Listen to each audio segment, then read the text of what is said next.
sekarang kita akan berbicara tentang konteks pertemuan gitu. Konteks pertemuan antara manusia dengan manusia. Nah, saat ada dua manusia atau objek yang saling menghadap, dia belum tentu pertemuan itu belum tentu bisa disebut sebagai sebuah pertemuan gitu, apabila tidak disertai dengan kesadaran. Nah, jadi pertemuan itu akan terjadi, akan occur, akan ada ketika heart, awareness, dan present moment itu hadir di dalam momen itu. Jadi kalau misalkan kita nih, misalnya kita lagi ngobrol sama teman kita, tapi kita pikirannya kemana-mana, kita mikirin, oh habis ini mau makan apa, atau oh tadi di rumah kompornya udah dimatiin atau belum ya. Jadi kita tidak berada di present moment, dan kita tidak aware terhadap presence teman kita itu, dan kita tidak kita ngobrol sama dia, tapi kita tidak menggunakan heart gitu loh. Nah, artinya ya pertemuan itu tidak terjadi. Kita hanyalah manusia yang menghadap manusia lain gitu. Itu tidak bisa dianggap sebagai suatu pertemuan gitu, karena tidak ada heart awareness dari present moment. Pertemuan tersebut itu menjadi pertemuan yang logis. Nah, kalau misalkan kita saling sadar kepada ruang batin terdalam kita, maka terjadilah pertemuan spiritual gitu, pertemuan dari hati ke hati.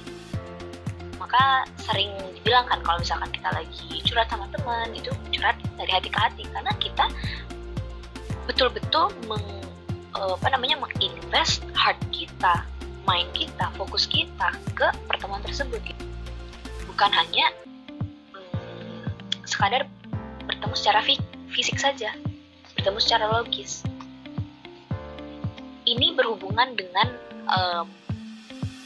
pertemuan kita dengan soul atau spirit kita juga. Nah, kita kan tahu tuh yang namanya Isra Miraj kan. Isra Miraj itu kan merupakan suatu proses ketika Nabi Muhammad bertemu dengan Tuhan. Sebetulnya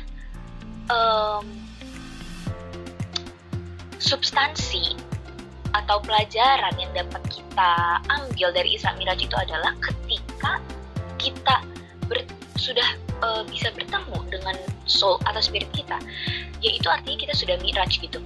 Kita sudah mencapai Sidratul Muntaha atau tempat pertemuan yang paling tinggi. Dimana kalau misalkan di cerita Isra Miraj itu, Sidratul Muntaha itu adalah tempat ketika Nabi Muhammad bertemu dengan Tuhan kan. Nah, tapi kalau misalkan kita lihat dari sisi spiritual, cerita ini menggambarkan bahwa menggambarkan suatu kejadian atau suatu pertemuan manusia dengan soul dan spirit, soul atau spiritnya sendiri gitu. Pada saat kita menyebut namanya, nama Tuhan dalam zikir kita sebenarnya sedang merealisasikan awareness atau consciousness atau kesadaran kita gitu. Jadi Tuhan itu berekspresi menjadi nama, dan Tuhan sendiri yang membawa nama itu ke dalam jati dirinya gitu. Karena kan kita tadi sudah berbicara tentang bagaimana Tuhan itu sudah menjadi subjek kan. Kalau misalkan kita sudah berada di level intelektual atau sudah berada di level spiritual. Nah, jadi Tuhan itu juga bersikir sama seperti kita. Tuhan itu juga bersikir. Tetapi bedanya kalau misalkan zikir Tuhan itu dari dalam keluar, jadi siklusnya itu, perputaran itu dari dalam keluar. Sedangkan kalau misalkan manusia itu sebaliknya, kalau misalkan manusia itu dari luar ke dalam. Nah, jadi kita pasti bertanya-tanya kan, bagaimana caranya Tuhan bisa berzikir gitu. Coba kita lihat alam di sekitar kita, pepohonan, pemandangan, gunung-gunung, itu merupakan suatu manifestasi, itu merupakan suatu realisasi dari zikirnya Tuhan. Jadi maka kenapa disebut zikir Tuhan itu dari dalam keluar? Karena zikir Tuhan itulah yang terrefleksikan di alam semesta ini. Jadi alam semesta ini semua adalah zikirnya Tuhan. Maka kita sebagai manusia juga harus berzikir supaya zikir Tuhan dan zikir kita itu bisa harmonis. Kalau misalkan kita berzikir dengan kesadaran, dengan consciousness kita, maka zikir kita dan Tuhan itu akan saling merespon. Tapi kalau misalkan kita zikirnya cuma di mulut aja, masih dalam level mind, ya itu tidak akan bisa beresonansi, tidak akan bisa harmonis gitu. Kita belum bisa connect dengan zikirnya Tuhan gitu. Maka dari itulah ketika kita misalkan melihat suatu pemandangan yang indah, itu pasti kan kita akan kita akan mengatakan subhanallah gitu kan, maha suci Allah. Nah itulah contoh bagaimana kita bisa merespon zikirnya Tuhan gitu, supaya tercipta keharmonisan antara kita dengan Tuhan. Nah, lalu apa yang terjadi kalau misalkan kita belum bisa merespon dengan kesadaran kita belum bisa merespon zikirnya Tuhan dengan kesadaran kita? Apa yang akan terjadi? Ya pasti akan terjadi ketidakharmonisan. Nah, ketidakharmonisan ini bisa termanifestasikan dalam bentuk bencana, dalam bentuk pandemi gitu. Jadi ketika kita tidak merespon zikirnya Tuhan, ya dunia ini tidak akan harmonis. Akan terjadi suatu hal yang buruk lah, seperti bencana. Sebenarnya bukan buruk ya, karena kalau misalkan buruk dan baik dan buruk itu kan tergantung perspektif orang sendiri. Cuman kayaknya akan lebih baik kalau misalkan diekspresikan dengan kata tidak harmonis, karena kita tidak mengharmoniskan diri kita dengan zikirnya Tuhan kan gitu. Nah, maka dari itu apa yang harus kita lakukan? Ya kita harus terus menerus meningkatkan kesadaran kita, berzikir dengan kesadaran supaya kita bisa harmonis dengan alam semesta, dengan Tuhan. Intelijen itu hadir agar kita sadar akan the reality atau God yang beragam dan derajat. Karena kan jiwa kita juga memiliki derajat-derajat ya. Jadi kesadaran kita juga berderajat. Maka dari itu reality atau God tersebut, God itu sendiri juga akan muncul dalam bentuk yang berderajat-derajat. Jadi kita akan bisa melihat reality tersebut, atau kita akan bisa melihat God sesuai tingkatan kesadaran kita gitu. Ketika I am-nya sudah intelligent, itu kita melakukan meditation atau silence. Banyak akal kita sudah berada di level spiritual, yang kita lakukan itu adalah meditation, silence, transcendental meditation gitu. Lalu sekarang kita akan berbicara tentang mind. Bagaimana kita bisa menggunakan mind kita dengan baik. Jadi the best use of the mind is that first you must understand clearly, not just intellectually but experientially.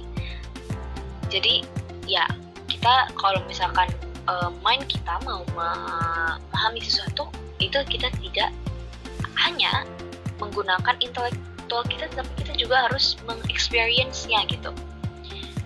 Nah, kalau misalkan kita mencoba untuk mengkontrol mind kita. Jadi di sini kita bisa dilihat di bagannya di PowerPoint ya.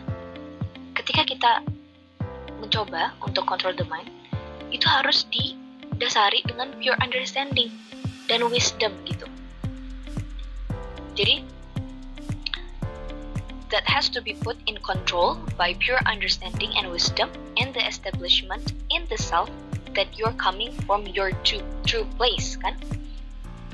True place maksudnya apa? Ya the self kita sendiri gitu. Jadi yang mengontrol mind kita itu adalah pure understanding. Kita harus kembali dulu ke dalam true self kita. Kita harus betul-betul membersihkan si mind cloud ini. Itu kita harus kembali ke true place. Nah, the mind is a servant, otherwise he is going to want to be a master, and he's not a good master. Nah, jadi kitalah yang harus mengontrol pikiran kita sebelum pikiran kita mengontrol kita kan. Lebih baik aku mengontrol pikiranku sebelum pikiranku mengontrol aku. Kenapa? Karena kalau misalkan kita dikontrol oleh pikiran kita, ya pasti akan penuh oleh mind cloud, akan penuh oleh pikiran-pikiran negatif itu, akan terus mengendalikan kita gitu. kita akan terus sengsara. Nah, jadi kita meletakkan pikiran kita dalam kontrol untuk dikendalikan oleh pemahaman dan kebijaksanaan yang murni gitu. Jadi si pemahaman dan kebijaksanaan yang murni inilah yang datang dari true self kita inilah yang akan mengontrol si mind kita ini. So first, you have to be rooted in the truth. You have to be rooted in your true self. Seperti yang sudah kita bahas 2 minggu lalu, pikiran ini harus berdasarkan consciousness, barulah kita bisa berfungsi dengan baik, barulah kita bisa mencapai consciousness yang sebenarnya, barulah kita bisa menggunakan akal dengan sebaik-baiknya. Jadi once you see from your true place, everything in your world, internally, externally, mau di dalam, mau di luar, begins to align itself. Semuanya itu akan connect, akan berhubungan, because you're back in your true beautiful power gitu. Jadi kita sudah mengendalikan, kita sudah mengembalikan pikiran kita ke true self kita, true place kita. Nah, and this power, ya, si true beautiful power ini bukan power yang wants to reign over anybody. It doesn't want to control. It doesn't need to control. Dia tidak mau mengendalikan. Dia tidak harus mengendalikan. The God atau self kita itu doesn't want to control anything. It says be and things become.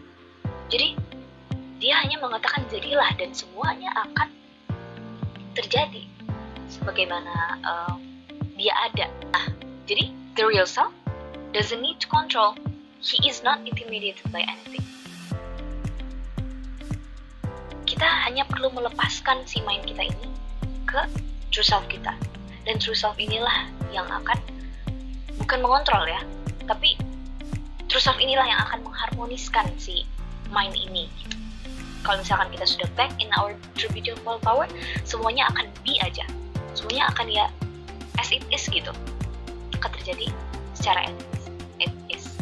Nah, jadi sampai sini kita sudah belajar tentang bagaimana intelek itu merupakan suatu mind yang sudah tercerahkan ya. Jadi kita di sini sudah kita harus sudah tahu kalau misalkan intelek itu bukan hanya sebatas kemampuan kognitif saja, tetapi intelek itu merupakan suatu mind yang sudah enlightened gitu, mind yang sudah didasari oleh consciousness.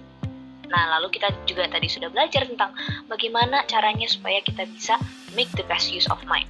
Itu dengan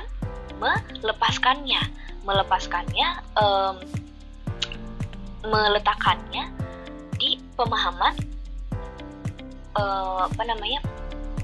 dan kebijaksanaan yang murni gitu. Jadi kita sudah melepaskannya di true place kita gitu. Kita sudah kembali ke true beautiful power kita. Nah, jadi sekarang tugas kita adalah bagaimana kita bisa mencapai si intelek ini gitu. Bagaimana kita bisa meletakkan si mind ini ke true place kita. Gitu, bagaimana kita bisa rooted atau kembali ke akar kita yang the truth tersebut gitu. Nah, sekian dari saya hari ini. Mohon maaf apabila ada kesalahan kata. Assalamualaikum warahmatullahi wabarakatuh.